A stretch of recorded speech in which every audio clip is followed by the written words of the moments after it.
Well, folks, you know you're in for a treat when you hear that tune because it means it's time for another week of the Rec Poker Podcast. I'm your host, Jim Reed, Bluffsterini in the home game and at Rec Poker Jim on Twitter. And I have the best freaking job in the world talking poker with my friends here on the forums edition of the podcast every Monday night while we steal each other's chips in the free nightly home game. All right, we're going to look at a post from our free strategy forums in a moment, but first I have to thank our sponsors, the Running Aces Hotel, Racetrack, and Casino. Most of what we do here is free. We're a largely volunteer-based organization, so we depend on support from our sponsors and also from our premium members who take part in our training material and study opportunities for only $15 a month.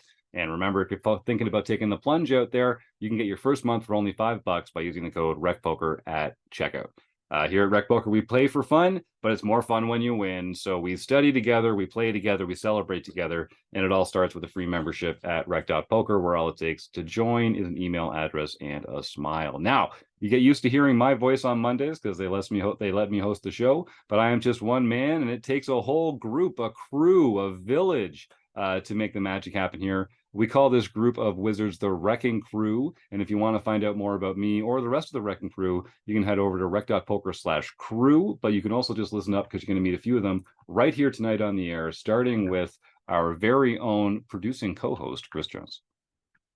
Well, I am the producing co-host, Chris Jones. You can find me 5v5 on Twitter or 5x5 in the PokerStars home game.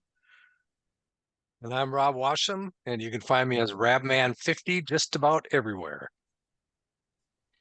I'm Taylor Moss. You can find me on Twitter at Taylor_Moss or as Gopherboy TJM in the Rec Poker home game. And I love it when our premium members come and join the show and add their insights and ask their questions of the panel. This week, I get to welcome back Steve Catterson. Steve, thank you for coming back on the Rec Poker podcast. And where can the audience find you if they want to get a little more Steve Catterson in their lives? Yeah, so I go by Chip Extractor everywhere on Twitter, X, Instagram, Gmail. And I just want to say I am for sure going to pay the $45 to get one of those cool backgrounds that you guys have, because my blank white just looks terrible in this group. Well, thanks, Steve. It does look sharp, doesn't it? I can see your face right there with this behind you. That would look awfully sharp. You're not wrong. I look forward to that. Like I said, I love it when our premium members get involved. It heightens the level of the conversation that we have here. And Steve, you'll have to promise to disagree with some of the points that we bring up here so that we can get some back and forth going. I'm looking forward to that. We are going to be looking at a post today from Adam Wolf. He goes by ARW in the forums. And if you're at all familiar with the Rec Poker forums, you know who ARW is. This is one of my favorite posters, honestly. Adam always takes a level of specificity and rigor to his posts that is very impressive. He's got a great head for the math of the game. He knows how to count combos, and he always brings something interesting to the table. Chris? And he knows how to table select because he's got a fish on his table. So that's right. It's true.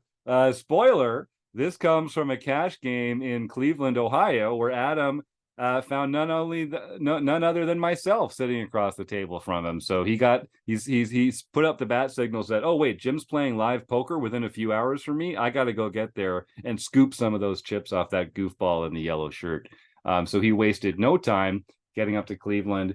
And spoiler alert, we had a fantastic time. I always get a kick out of meeting members, and Adam was no disappointment. Very cool guy and great to finally meet in person. So for this table, we're playing 8-handed, and we have a couple notes about other players at the table. I won't really get into, again, I encourage folks, the forum is free. The forums are free. I'm going to put the link to this hand in the show notes. Click on it while you're listening, and you can see all the information that's contained in the post. We're just going to scratch the surface here on the air, but there's a lot of detail here that you might find very interesting if you were going to have a bigger conversation about this spot. So I'm going to leave a lot of those details out, but Adam's in the 2 seat. This Jim Reed character is in the 8 seat, and the main villain is to my left in seat 9, who Adam says is an ABC player and has been winning a lot of pots while playing decent holdings. As at the moment, this main villain is also in the big blind. So Under the Gun limps for $3. This is at a 1-3 table at the Jack Casino in Cleveland. Our correspondent Adam raises to 15 with King in late position. It folds to the ABC player who calls, and I'm guessing that the Under the Gun player, the limper, folds. And so then we get to the flop with the pot of $34, and the flop is 9-7-3 rainbow. Seat 9 checks. We, the correspondent, Adam, bets $20 into a $34 pot, and seat 9 calls. We've got pocket kings. The board is 9-7-3. At this point, I think this is a pretty standard bet. We've been checked to. We have a value hand. We have an overpair. We can get called by worse. Is anyone advocating for checking behind? Taylor, you unmuted first. Yeah, I play less cash. So trying to like translate this to some of my like tournament standards, like one, I would be betting smaller with kings here, but I think the general standard is that like cash should kind of go bigger, like betting 20 into a pot of 34. Like, is that about the right size for like when we make continuation bets in this spot? Like, I don't know how to like comment on that, where, I mean, generally speaking, I feel like, hey, it's all right. But I guess that's my question for you, Jim, or others on the panel. Like, how do we feel about the sizing? Because I think the sizing is the only question here. Yeah, well, it's a 9-7-3, so they're going to have a lot of pair plus draw hands. They're going to have some 1 pair hands. I think this is a board where when we have pocket kings, we're not nearly as worried about protection as if we had a lower pair or a top pair hand where an overcard is going to come pretty often on the turn of the river. So I think we can size down a bit. That all makes sense to me. I do feel like I'd be betting here very frequently and trying to get called by a 1 pair hand, and we're going to find out if they have 2 pair, because I think we're going to hear about it, and then the only question is how often are they going to be check raising with like straight draw combos and that kind of thing that we'd have to worry about. Rob, what's your take on that? Yeah, I think what we have here is a pretty dynamic flop, even though there's no flush draw. Just because you're ahead right now with whatever your holding is, doesn't mean you're going to be ahead by the river. So, if it was a ace high or a king, say it was a king high flop, it'd be much less dynamic. It would be more static, because anybody with a king is generally going to get to the river and be ahead. So in this particular spot, yeah, I think because of our specific holding, any overpair like this, you don't need to go 20, but you probably want to go 15. You're not going to want to down bet typically. Well, you might want to, but I probably go to about 15, but I don't think 20 is out of the realm either. I mean, the pot is small enough right now, and with this kind of holding, don't we want to try to build that pot? And because when you've got pocket kings on this type of flop, you're looking to try to get all the chips in. Mm-hmm. Because you are dominating whatever they have right now. Yeah, Taylor. Yeah, and there were some comments around like them potentially having like straight draws here. Like they don't really have like many strong draws here, right? Like the only thing I can really think of is like Jack 10 suited, of like potentially one of like the suits that exists on the board. Like I don't think they have 8-10. I don't think they have 6-8. I don't think they have 4-5. 5-6, like maybe, like it seems highly unlikely. Like I feel extremely comfortable with my hand here, and like that's where my tournament like background to me is like, hey, I'm betting this like really small because I just want to get called, because I want to like range bet here with pretty much everything that I have. I'm not sure exactly if that's, you know, the same approaches we should be taking in cash. But like, yeah, to me, there's absolutely no question of a bet here. And it's, you know, we feel amazing about our hand in this current spot. Chris? I think they would. I would put them. I'm still agree with you. I feel wildly comfortable with this hand. We're almost never behind, and you know, there's very few cards. We're gonna find a card we hate, but we're very few cards we're gonna hate on the turn.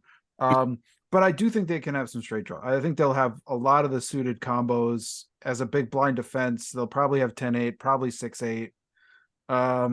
Even when he says this player is an ABC player, like Yeah, to me, maybe- when I maybe see not. that from a big Maybe blind not. where I someone guess he that does limped have. and He then does we have raised the over under a the, limp. Yeah, you're right. He's got the end of the Yeah. gun player to worry about behind him, so he can't close the action. So maybe you're right. Maybe you're absolutely right. But I want to weigh in there a little bit because the one comment that we didn't talk about the pre-flop sizing, but I do think in cash, particularly in live cash games, sizes expand compared to what you're used to playing in tournaments, particularly online tournaments. Like when I'm playing 1-3, 15 is a pretty common open at the tables that I'm playing. So if someone limps for 3, I'm probably raising it to 20. But doesn't really, that's not really what I'm saying. But what I'm saying is when he makes it 15 here, I think the big blind player is going to continue a lot with some of those 8-6, 10-8, Jack-9 combos, because the absolute dollar, they're still getting like, for them, it's just like calling an open, even though they don't get to close the action. We just don't see a lot of limp re-raising in the 1-3 streets. Yeah, Taylor. Even someone that gets labeled as ABC, like I'm very much stuck on the fact that it says ABC player. And to Yeah. me, like that like limits all those types of things. I totally get what you're saying with the sizing and like the standards there, but like the ABC portion of this to me is what I think makes this person's range very tight. And Mhm. versus that range, I think 9-7-3 is an absolute like whiff for them. Granted, they have some one pair combos, but like those are the types of things that we want them to have. So Right. like in our current stance, like I feel like this is just like a jackpot flop. Yeah, that's a good point. Here, Steve, what do you have? So I have a question about the pre-flop sizing. In situations like this, I tend to overthink this spot in that the under the gun limps. I have a strong holding. I'm under the gun 1. I can go large because I'm going to get calls here, but I also wonder how much I have to consider what he thinks my range is when I Mhm. come over, when I put in a big raise, relative big size raise to an under the gun limp. Mhm. So I don't know where that fine line is, but I'm probably in this specific game, I'm going bigger than 15. I don't think it's much more than 18 to 20, but I do think there's value there. I just wonder how much weight you give to the idea that when you take sort of exploitative lines, how much they're going to be understanding that you're doing this exploitatively, going larger, because the under the gun limp range should have a decent amount of calls. I mean, first of all, he shouldn't have an under the gun limp range, but I mean, Right. you know, like if he's going to do that, right, you expect more calls than sort of if it was a cutoff button type of thing, you know? Yep, I think that's true. My short answer to that is the more thoughtful my opponents are going to be about my deviations from my default positions, the less I'm going to deviate. So when I kind of choose to, it's already going to be with an opponent in mind who's not going to read enough into the difference between 15 and 20. That being said, I think for this one, I'm probably raising to, like, I think 18 to 20 feels like the right range, the right size, with most of my raising hands anyway. I don't think we're even exploiting by going larger with kings here, so much as when we choose to do this spot, I'd make it more than 15 because it does feel like we're giving a very good odds for that player to call. And players that limp like to call, right? Like you said, Steve, we're going to see more calls from players that are taking this limp line because they're kind of putting a sticker on their forehead saying, I like to play passively and to see flops. Chris? I'm honestly shocked that the under the gun player isn't in this hand. That's Yeah. the part that, Because then the button, when the big blind calls, like, what better situation, and what kind of hands are you limping with that you don't want to go multi-way with so I'm with you. So I think one thing, maybe we make a note about that under the gun player, that they're not limping thoughtfully, and we should be raising more frequently with the kind of hands that we might not ordinarily take that line with. So we did find a couple rabbit holes already. So I really like Taylor's point about the ABC player not having a lot of straight draws here. I think they're going to have more than that. So we'll come into that with those two different parts of the camp, maybe give them half the combos or something like that. But so here's how it goes. So as played, we bet 20 on the flop, they call, and the turn is an ace. So it's really the one card we didn't want to see. I guess we also didn't want to see a 9 or a 7. And some of us didn't want to see 6s, 8s, or 10s more than the others, but like those are in there. But this is a pretty brutal card for us. The under the gun player checks, and it's to us who's betting and who's checking here and why. Taylor? I'm on team bet. I think with this turn ace, we're not scared of too many things outside of 2-pair combos. And 2-pair combos are very much a thing. Because they have ace 9, ace 7, ace 3 that all like play this way, where they're gonna check call the flop and then they hit their 2-pair, and now we're potentially worried about that. But they also have like single 9, single 7, singles 3s. Probably a little bit less so of some of those other ones, because all those kind of like all the 3s they have are like ace 3. But anyways, before going too crazy there. Sure. My approach on flop was like range bet flop, which this turn is a great turn card for our range bet. Not our exact holding, but our range, because we have a lot of ace highs that are just trying to like take it down there. So I feel like this is another spot where like our range is really strong and it constitutes another bet. Again, I'm a tournament player. I'd go relatively small here. My first inclination is we went 20 previously, maybe go 35, somewhere around there, and kind of see what happens. And then if we get called on the river, depending on the river, I'm likely checking behind, but that's just because I'm assuming that they're going to have a relatively tight range once they call flop and turn. But I'll stop there. I'm on team bet for the turn. Chris? I'm definitely on team bet too. I think we're deep stacked. We have room to make and I like the idea of going smaller too. There's not much that if we had an ace here, we'd also probably, I think, be going small. We're targeting hands like 10-9, Jack 9, the kinds of the holdings that we would like them to have if we have an ace.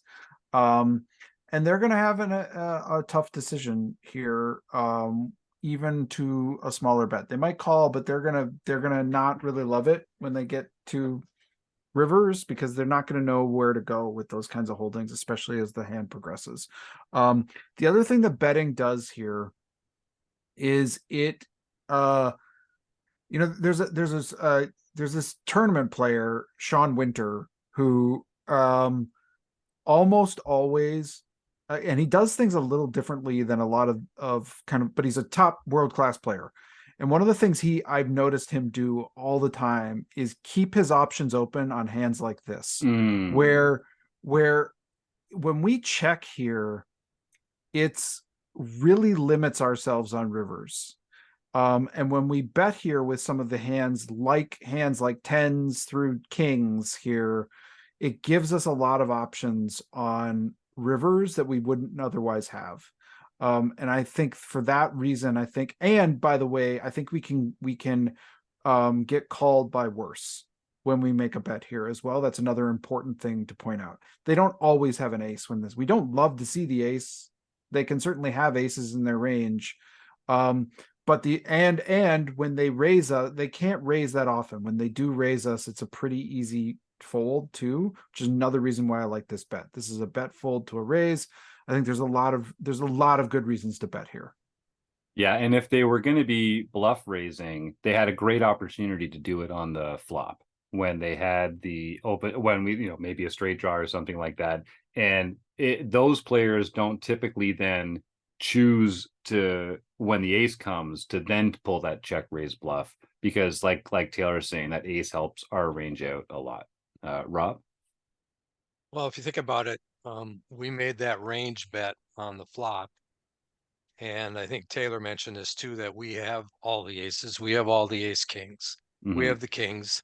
They're capped. They're definitely capped because they didn't raise pre-flop. So they don't have any of that big stuff. Now, if they have a small ace, like say they have something like ace five, we bet here and they could easily fold that, knowing that we have all the ace kings, ace queens, ace jacks, all of those big hands that they don't have. And we came out betting when the ace came, so we're not afraid of the ace. And we're gonna be representing all of those big hands that they can't have. So we could even get a hand as strong as ace five on this flop to actually fold. Yeah, So we I think definitely, there's so much benefit to betting here. I think you have to bet here. And I like betting small. I don't know that we're trying to get it all in anymore. I mean, we started with an right. SPR of must be close to 10 here, right? Because we started with 300, probably a 300 big blind stack or $300 stack. Is that right? Yeah, we would have Everybody started has with, about 100 big blinds. I'm guessing that's true. Yeah.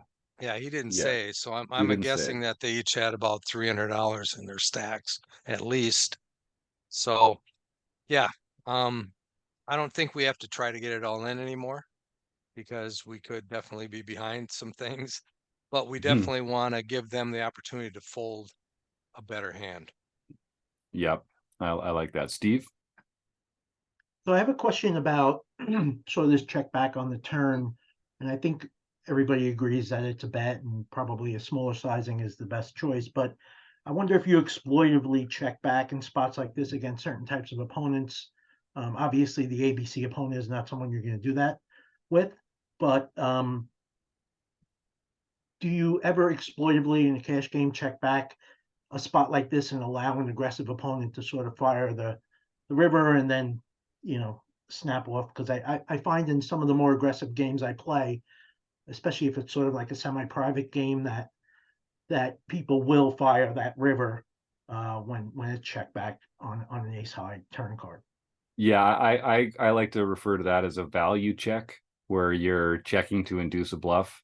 And that was one of the things I wanted to talk about. Well, actually, yes. Well, let's get to that in 1 second, unless anyone else wants to jump in on that right now. The one thing that I want to just highlight here is we have to think about the difference between our range and the cards that are actually in our hand.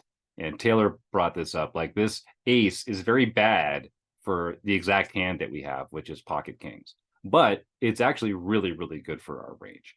And there are certain opponents against whom you play your range, and there are other opponents against whom you play your hand. I think an ABC player you should be playing your range against, because they're going to be reading board textures. They're going to recognize that the ace is good for your range. And that is, sometimes we say that if you're playing against a less sophisticated player that's not going to read those cues, you can kind of play your hand. This does seem like a spot where we should be playing our range against a thinking player like this. But it's difficult to do, and we've all been in this position where we've got pocket kings and the ace comes, and we gotta get trained into thinking like, oh, the bad thing happened, and now it's time to just shut it down and not pay off an ace. But I like the way Chris is talking about the other hands that they can have, and you can actually still be value betting kings here. I think that's true. Yeah, Chris. Yeah, I mean, last week we talked about the idea of sometimes taking passive actions don't necessarily make hands easier. And I think this is another instance where that is true. Where yes, and sometimes turns, like we can get death cards on turns, right? And there is times where we want to check back and we want to shut down, but we've still got value here that can beat a lot of their holdings that continued on the flop.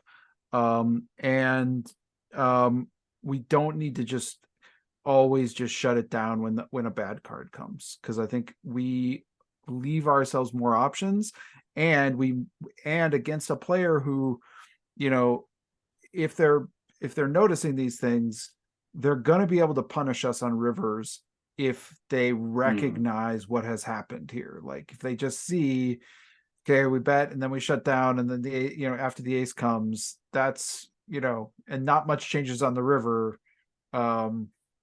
It's a pretty easy line for them to take to get us to fold hands like kings, queens, jacks, tens. Yeah, and I also think that we can fold comfortably to a raise on the turn here. Yes.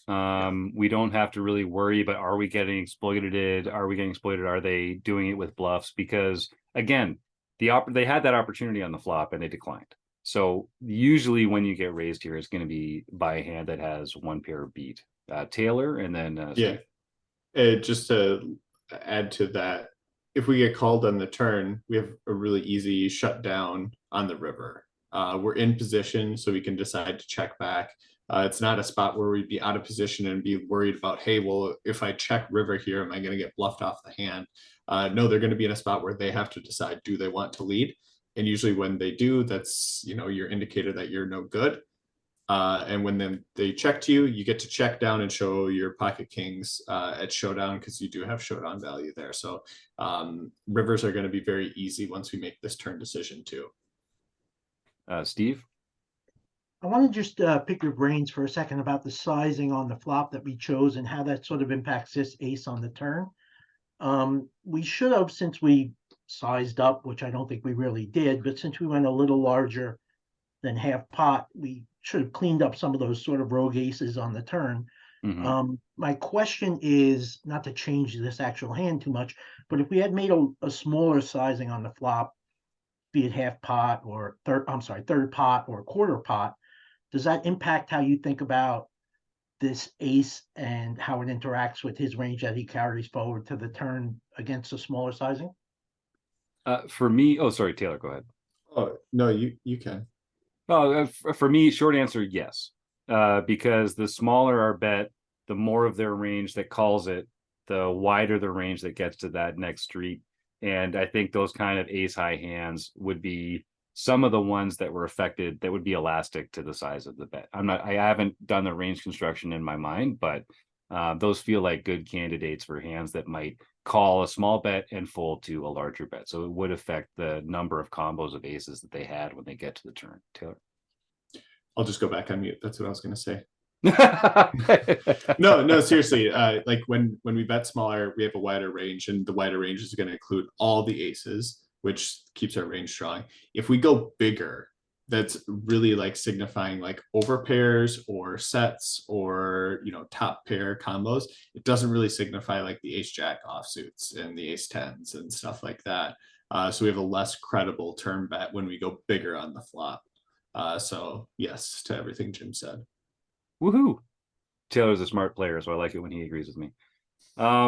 So as played, it did go check on the turn, and the river is a 9. So again, the board is let me see, what was the actual flop here again? I want to make sure I get this. 9-7-3 rainbow. Yep. And so it does pair what was the top card on the flop. And seat 9 leads for $100 into a pot of $74. So there's probably a little more than 100 behind at that time. Again, we don't know exactly what the chip stacks were, but I think between 200 and 300 seems reasonable for starting for this. The question is this always a fold? Chris, I'm interested to hear what you have to say about the river generally. Well, this is about the worst card in the deck. Right. This is an overbet, and we've been told this is an ABC player. Mm-hmm. I can't fold fast enough. Yes. And there's some good comments here in the forum post. Again, I'll encourage folks to check this out. Just click on that link in the show notes. We get a comment from Eric Jin, who goes by Binkley. He says, I would fold here. Profile is this is an ABC player.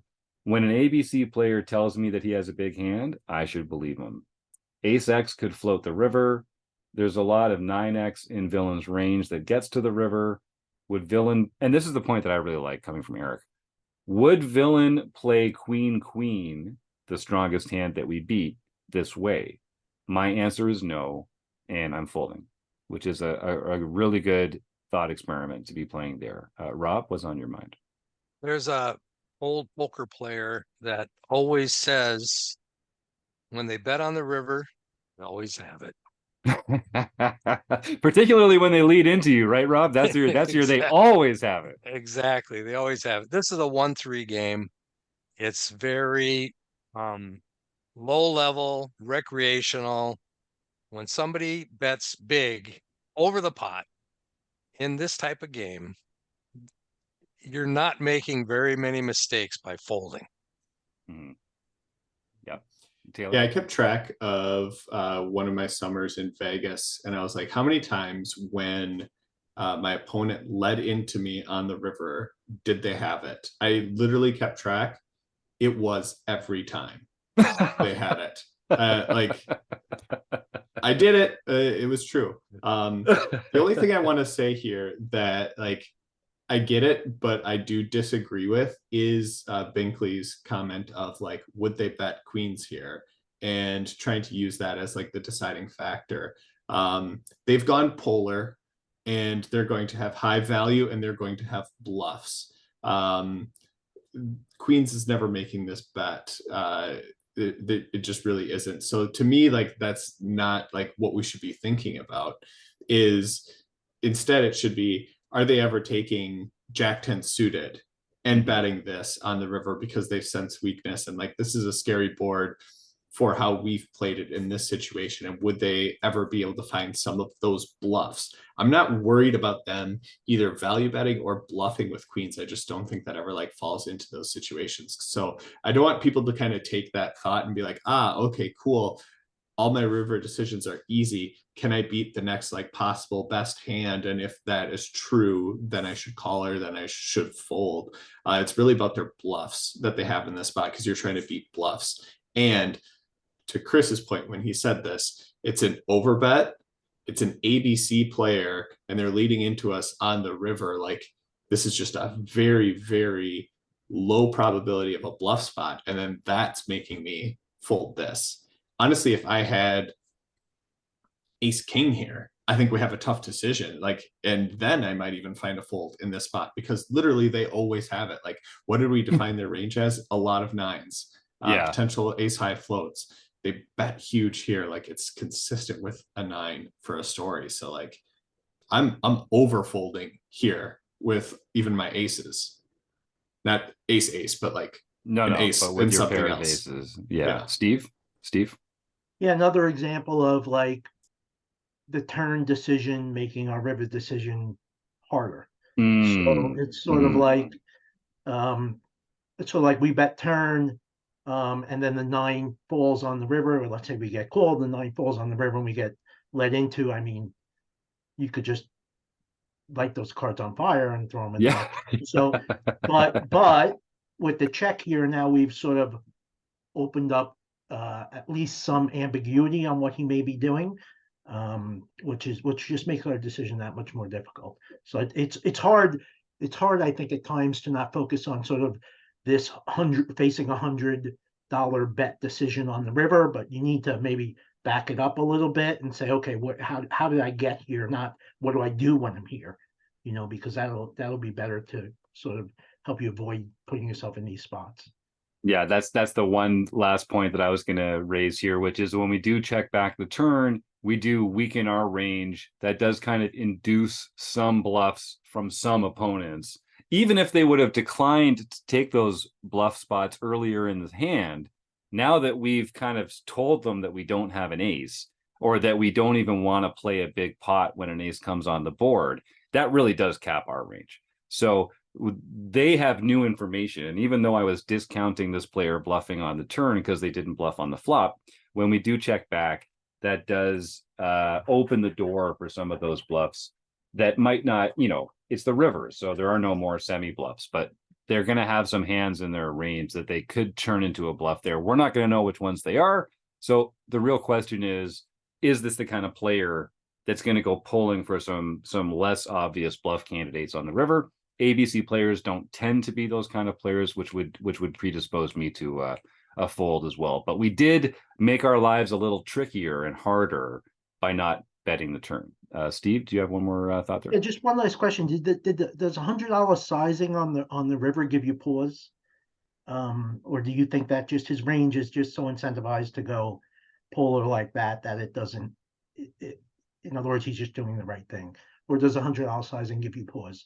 Because I think in the live game, it would take me a second to not overreact or give too much credence to that sizing can't be for value. And so and I'm it's sure I interesting, find like, a fold, but yeah.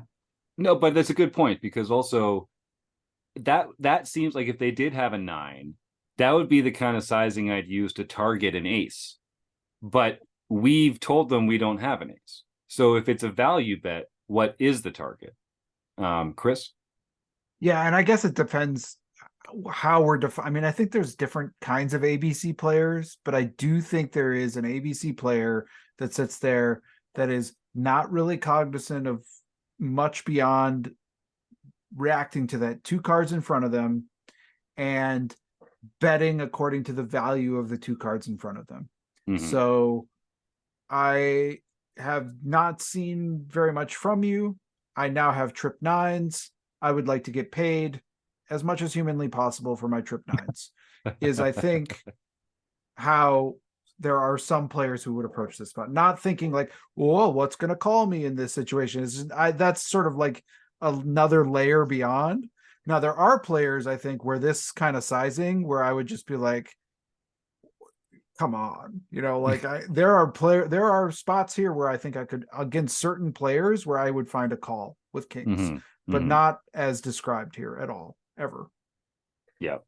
And you'd need to, it sounds like what you're saying is that you'd need to have an indication that this was a certain player type that was going to do that a non-trivial percentage of the time. And we just don't have that. We just don't have that information here.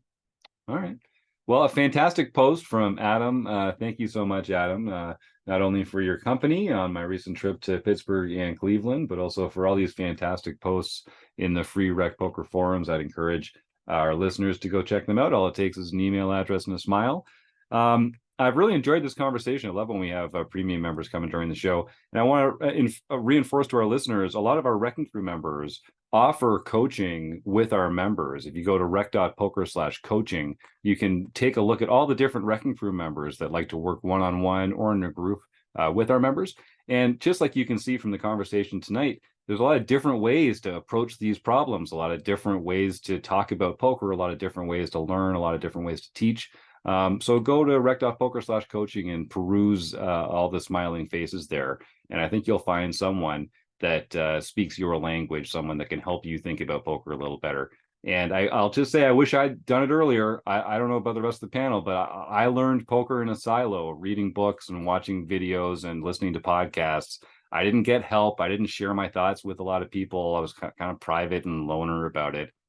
And I missed out big, man. Like, I know I like to think I progressed as a player on my own, but I could have done it faster by getting help from other people. And I could have reached greater heights, not only more quickly, but just absolutely by having my assumptions challenged by other players, by having them just show, kind of shine a light on the path ahead and help make my own road a little easier. So nothing wrong with getting some help, especially for a game as complicated as this. I'll just say it one more time. Head on over to rec.poker/coaching and see if there's someone there that can work with you. All right. Well, my thanks to Steve Catterson for joining us here. Thanks for your support, Steve, and looking forward to getting to know you better. We also had a contribution from Eric Anderson, a longtime premium member, posting in the chat. So thank you very much to him. Thank you to Adam for his fantastic post in the Rec Poker forums. Rob Washam, Chris Jones, Taylor Moss, of course, the Running Aces Hotel, Racetrack, and Casino, and you, the listeners. We couldn't do it without you, so thanks for listening along, and we'll see you next week on the Rec Poker Podcast.